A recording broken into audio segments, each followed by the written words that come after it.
السلام علیکم دوستو، آج ہم آپ کو مسجد قباء کی زیارت کرواتے ہیں۔ تاریخ اسلام کی پہلی مسجد۔ نبی اکرم صلی اللہ علیہ وآلہ وسلم نے مکہ سے مدینہ المنورہ ہجرت کرنے کے بعد سب سے پہلا جو کام کیا ہے وہ مسجد قباء کی تعمیر کا کیا۔ اس کا پہلا پتھر نبی اکرم نے خود اپنے دست مبارک سے رکھا۔ اس کے بعد حضرت ابوبکر صدیق اور حضرت عمر رضی اللہ تعالیٰ عنہ نے ایک ایک پتھر رکھا۔ مسجد قباء وہ قابل دید تاریخی مقام ہے جس میں محبوب آقا نے مکہ مکرمہ سے ہجرت کر کے مدینہ منورہ میں داخل ہونے سے قبل آرام کیا تھا۔ قباء وہ تاریخی مقام ہے جہاں اسلامی تاریخ کی پہلی باقاعدہ مسجد تعمیر ہوئی تھی۔ آج قباء مسجد کا تعارف کرایا جائے گا۔ لاکھوں مسلمان دنیا کے گوشے گوشے سے ہر سال ارض مقدس آتے ہیں۔ آنے والے وہ بھی ہیں جو ملازمت کے ارادے سے آتے ہیں۔ آنے والوں میں عمرہ و زیارت اور حج ویزے والے بھی ہوتے ہیں۔ یہ حضرات مدینہ منورہ پہنچتے ہیں تو مسجد قباء کی زیارت بھی ضرور کرتے ہیں۔ وہاں پہنچ کر محبوب آقا صلی اللہ علیہ وآلہ وسلم اور صحابہ کرام رضی اللہ تعالیٰ عنہ کی قربانیوں اور اسلام کی بقا و اشاعت کے لیے ان کی مساعی جمیلہ کی یاد تازہ کر کے اپنے ایمان کو تازگی بخشتے ہیں۔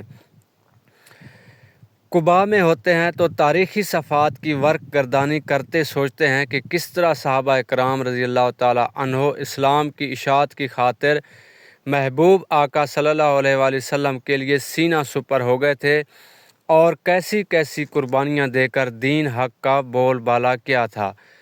قباء مدینہ منورہ سے ایک فاصلے پر بستی ہے جہاں انصار کے خاندان آباد تھے۔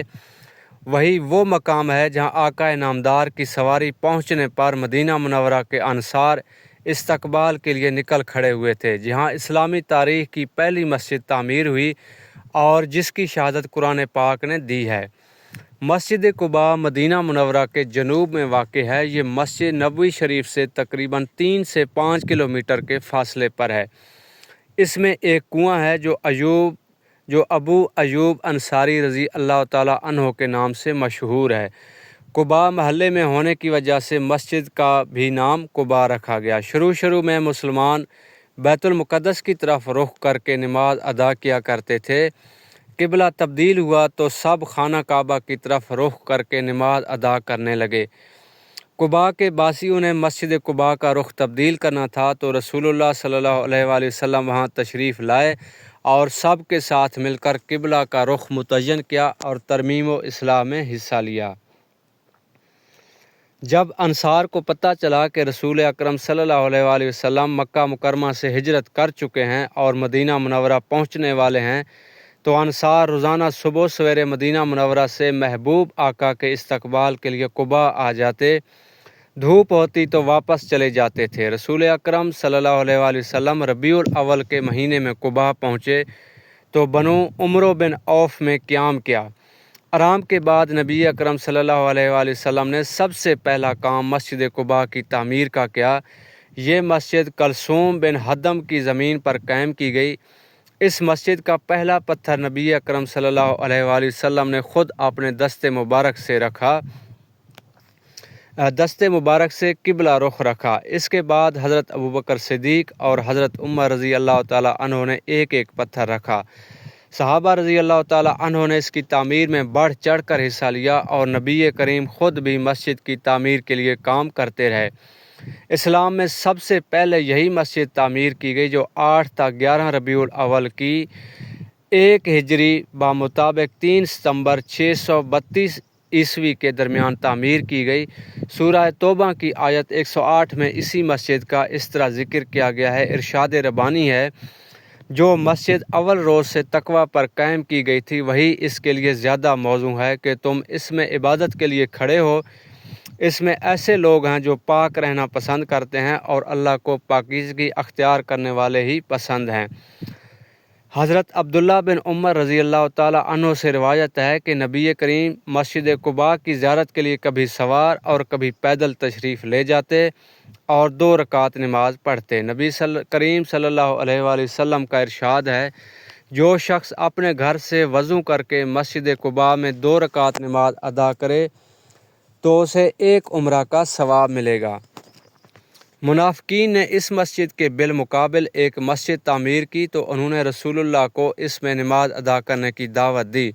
حضرت جبرائیل علیہ السلام آئے اور رسول اکرم کو ان کے فریب سے آگاہ کیا اور یہ آیت پہنچائی جس کا ترجمہ ہے: کچھ اور لوگ جنہوں نے ایک مسجد بنائی اس غرض کے لیے کہ دعوت حق کو نقصان پہنچائیں اور اللہ تعالیٰ کی بندگی کرنے کے بجائے کفر کریں اور اہل ایمان میں پھوٹ ڈالیں اور اس بے ظاہر عبادت گاہ کو اس شخص کے لیے کمین گاہ بنائیں جو اس سے پہلے اللہ اور اس کے رسول کے خلاف برسر پیکار ہو چکا ہے۔ وہ ضرور قسمیں کھا کر کہیں گے کہ ہمارا ارادہ تو بھلائی کے سوا دوسری چیز کا نہ تھا، مگر اللہ گواہ ہے کہ وہ قطعی جھوٹے ہیں۔ تم ہرگز اس عمارت میں کھڑے نہ ہونا۔ سورۃ توبہ آیت نمبر 107۔ قرآن کریم میں منافقین کی مسجد کو مسجد ضرار کا نام دیا گیا۔ رسول اکرم صلی اللہ علیہ وآلہ وسلم نے اسے زمین بوس کرنے کا حکم جاری کیا تھا۔ رسول اللہ صلی اللہ علیہ وآلہ وسلم کے انتقال فرما جانے کے بعد مسجد قباء کی تجدید کی گئی۔ خلیفہ ثوم حضرت عثمان بن عفان نے توسیع کرائی، جبکہ عمر بن عبداللہ نے ولید بن عبد الملک کے عہد میں توسیع و اضافہ کرایا، اس کا مینارہ بنوایا اور دالان بنوائے۔ الموصل کے حکام میں سے پہلے جمال الدین الاصفہانی نے 555 عیسوی میں مسجد قباء کی تجدید کرائی، پھر 671 ہجری میں تجدید ہوئی۔ آگے چل کر الناصر بن قداوون نے 733 ہجری میں تجدید کرائی۔ سعودی عہد میں مسجد قباء پر سب سے زیادہ توجہ دی گئی۔ خادم حرمین شریفین شاہ فہد بن عبد العزیز نے اس کی تعمیر نو کا حکم صادر کیا گیا۔ اس موقع پر اس کا رقبہ کئی گنا بڑھا دیا گیا، پرانی عمارت کو ہموار کر کے نئی بنیادوں پر کام کرایا گیا، اس کے 4 مینارے بنائے گئے، قدیم نقشے کا خیال رکھا گیا۔ نئی مسجد قباء جنوبی اور شمالی دالان کی شکل میں بنائی گئی، دونوں کے درمیان کھلا صحن بنایا گیا۔